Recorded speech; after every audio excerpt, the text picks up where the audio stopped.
5 மணி செய்திகளை வழங்குவதற்காக நான் அபிநயா. முதலில் தலைப்புச் செய்திகளை பார்க்கலாம். பொள்ளாச்சி வன்கொடுமை வழக்கு குறித்து முதலமைச்சர் எதிர்க்கட்சித் தலைவரிடையே காரசார விவாதம். 12 கழித்துதான் FIR பதிவு செய்யப்பட்டது என முதலமைச்சர் மு.க. ஸ்டாலின் குற்றச்சாட்டு.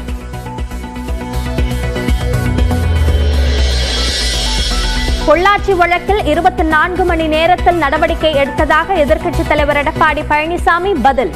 CBI விசாரணைக்கும் ஒப்படைத்ததாக விளக்கம்.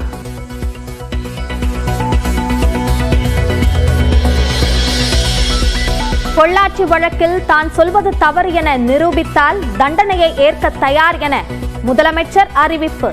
தாமதமாக FIR பதிவு செய்யப்பட்டது உண்மை என்றால் தண்டனையை ஏற்க தயாரா என EPSக்கு சவால்.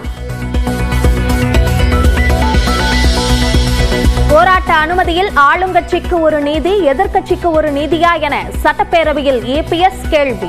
அனுமதிக்கப்பட்ட இடத்தில் மட்டுமே ஆளுங்கட்சியினர் போராட்டம் நடத்தியதாக முதலமைச்சர் விளக்கம். பாலியல் வன்கொடுமை செய்தால் ஆயுள் முழுவதும் சிறையில் அடைக்க சட்ட திருத்தம். பிணையில் விடக்கூடாது என்றும் முதலமைச்சர் தாக்கல் செய்த மசோதாவில் அறிவிப்பு. இத்தண்டனைகளை மேலும் கடுமையாக்கிட வேண்டிய அவசியம் உள்ளதாகவே இந்த அரசு கருதுகிறது. இந்த அடிப்படையில் இத்தகைய குற்றங்களுக்கான தண்டனையை மேலும் கடுமையாக்குவதற்காக BNS மற்றும் BNSS சட்டங்களில் மாநில சட்ட திருத்தத்திற்கும் தமிழ்நாடு 1998ஆம் ஆண்டு பெண்ணிற்கு துன்பம் விளைவித்தலை தடை செய்யும் சட்ட திருத்தத்திற்கும் சட்ட முன்வடிவுகளை பேரவையின் ஒப்புதலுக்காக முன்வைக்கிறேன். அனைத்து உறுப்பினர்களும் இதற்கு ஒப்புதல் அளிக்க வேண்டும் என்று கேட்டு அமைகிறேன். டிஜிட்டல் மற்றும் செல்போன் மூலம் பாலியல் தொந்தரவு கொடுத்தால் 10 ஆண்டுகள் சிறை. 12 வயதுக்கு உட்பட்டோரை வன்கொடுமை செய்தால் மரண தண்டனை.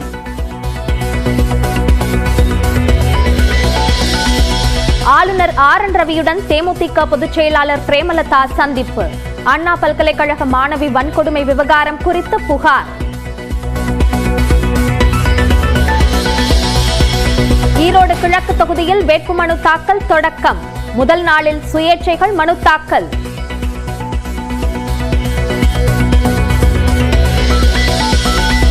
ஈரோடு கிழக்கு தொகுதி வேட்பாளர் விரைவில் அறிவிப்பு. தமிழ்நாடு காங்கிரஸ் கமிட்டி தலைவர் செல்வ பெருந்தகை நியூஸ் 18 தமிழ்நாடுக்கு பேட்டி. கடந்த ஆண்டை போலவே மாவட்ட ஆட்சியர் தலைமையில் அவனியாபுரம் ஜல்லிக்கட்டு நடைபெறும். அனைத்து பிரதிநிதிகள் அடங்கிய ஒருங்கிணைப்பு குழு அமைக்கவும் உயர்நீதிமன்ற மதுரை கிளை உத்தரவு.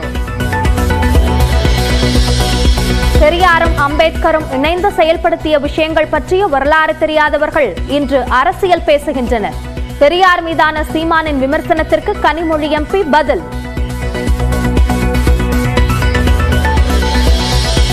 பெரியாரை அவமதித்ததாக சீமான் மீது இதுவரை 60 வழக்குகள் பதிவு.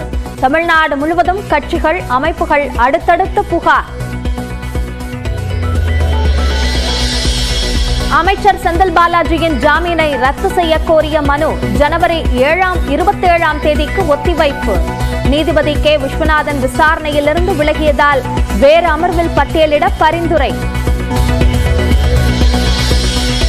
திருச்சி அருகே இந்திய கம்யூனிஸ்ட் ஒன்றிய செயலாளர் அடித்து கொலை. நாய் குறைத்த பிரச்சனையில் பக்கத்து வீட்டுக்காரர் தாக்குதல். தமிழக ஆளுநர் RN ரவியை நீக்க கோரி உச்சநீதிமன்றத்தில் ரிட் மனு தாக்கல். அரசியலமைப்புக்கு எதிராக செயல்படுவதாக மனுவில் குற்றச்சாட்டு. ஆந்திராவிலிருந்து கேரளாவிற்கு இறைச்சிக்காக மாடுகளை ஏற்றிச் சென்ற லாரிகள் குடியாத்தம் அருகே தடுத்து நிறுத்தம். உரிய ஆவணங்கள் இல்லாததால் காவல்துறை நடவடிக்கை.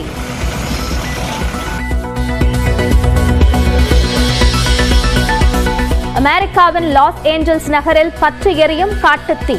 5000க்கும் மேற்பட்ட கட்டடங்கள் சேதமடைந்த நிலையில் ஹெலிகாப்டர் மூலம் தீயை அணைக்கும் பணி தீவிரம்.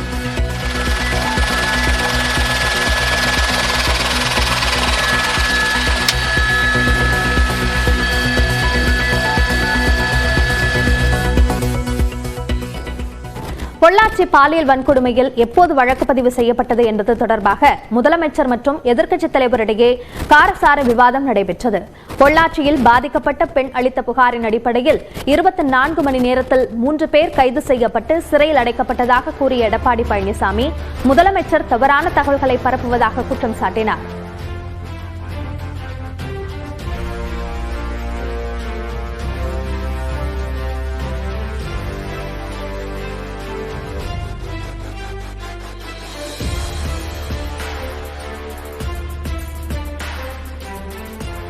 இதனை மறுத்த முதலமைச்சர் பொள்ளாச்சி விவகாரத்தில் புகார் கொடுத்து 12 நாட்களுக்கு பிறகுதான் முதல் தகவல் அறிக்கை பதிவு செய்யப்பட்டதாக கூறினார். மேலும் பாலியல் தொல்லை குறித்து புகார் அளிக்கவே 2 ஆண்டுகள் ஆனதாகவும் முதலமைச்சர் குற்றம் சாட்டினார். தொடர்ந்து பேசிய எடப்பாடி பழனிசாமி உண்மைக்கு புறம்பான செய்தியை திரும்ப திரும்ப சொல்லி உண்மையாக்க முயற்சிக்க கூடாது என்று குறிப்பிட்டார். அப்போது குறுக்கிட்ட முதலமைச்சர் இதற்கு முற்றுப்புள்ளி வைக்கும் விதமாக சபாநாயகரிடம் நாளை ஆதாரத்தை தருவதாக கூறினார். அதேபோன்று எதிர்க்கட்சித் தலைவரும் சபாநாயகரிடம் ஆதாரத்தை தர வேண்டும் என்று முதலமைச்சர் தெரிவித்தார். தான் சொல்வதை தவறு என்று எடப்பாடி பழனிசாமி நிரூபித்தால் அவர் அறிவிக்கும் தண்டனையை ஏற்றுக்கொள்வதாகவும் முதலமைச்சர் சவால் விடுத்தார். அதேபோன்று தான் சொல்வது உண்மை என்பதை நிரூபித்துவிட்டால் எடப்பாடி பழனிசாமி தண்டனையை அனுபவிக்க வேண்டும் என்று முதலமைச்சர் கூறினார். இதனைத் தொடர்ந்து 2 பேரும் நாளை காலை ஆதாரங்களை சமர்ப்பிக்குமாறு சபாநாயகர் அப்பாவு கூறினார்.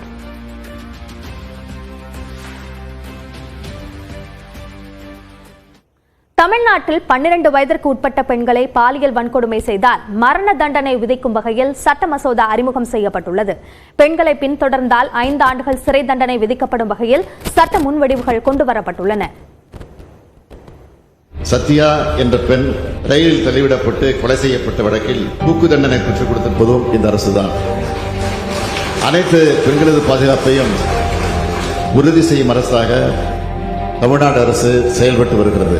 சட்டப்பேரவையில் உரையாற்றிய முதலமைச்சர் மு.க.ஸ்டாலின் பெண்களுக்கு இழைக்கப்படும் பாலியல் வன்முறை மன்னிக்க முடியாத குற்றம் என்று கூறினார். இதற்கான தண்டனைகளை கடுமையாக்க வேண்டிய அவசியம் இருப்பதாக அவர் தெரிவித்தார். பிஎன்எஸ் மற்றும் பிஎன்எஸ் சட்டங்களில் மாநில சட்ட திருத்தத்திற்கும் தமிழ்நாடு 1998ஆம் ஆண்டு பெண்ணிற்கு துன்பம் விளைவித்தலை தடை செய்யும் சட்ட திருத்தத்திற்கும் சட்ட முன்வடிவுகளை பேரவையின் ஒப்புதலுக்காக முன்வைக்கிறேன். முதலமைச்சர் முன்மொழிந்துள்ள சட்ட மசோதாவின்படி 12 வயதுக்குட்பட்ட பெண்களை பாலியல் வன்கொடுமை செய்பவர்களுக்கு மரண தண்டனை விதிக்கப்படும் என கூறப்பட்டுள்ளது. அதேபோன்று 18 வயதுக்கு உட்பட்ட பெண்களை கூட்டு பாலியல் வன்கொடுமை செய்பவர்களுக்கும் மரண தண்டனை விதிக்கப்படும் வகையில் சட்ட மசோதா கொண்டுவரப்பட்டுள்ளது. வன்கொடுமை மற்றும் மரணத்தை விளைவித்தல் அல்லது தொடர்ச்சியான செயலற்ற நிலையை விளைவிக்கும் வகையில் காயத்தை ஏற்படுத்தும் குற்றத்திற்கு மரண தண்டனை விதிக்கப்படும் என கூறப்பட்டுள்ளது. இவற்றுடன் மீண்டும் மீண்டும் குற்றமிழைக்கும் பாலியல் வன்கொடுமை குற்றவாளிகளுக்கும் மரண தண்டனை வழங்கப்படும் என முதலமைச்சர் முன்மொழிந்த சட்ட மசோதாவில் குறிப்பிடப்பட்டுள்ளது. பெண்கள் மீது அமிலத்தை வீசினால் மரண தண்டனையும், வீச முயற்சித்தால் ஆயுள் தண்டனையும் விதிக்கப்படும் என சட்ட முன்மொழிவில் கூறப்பட்டுள்ளது.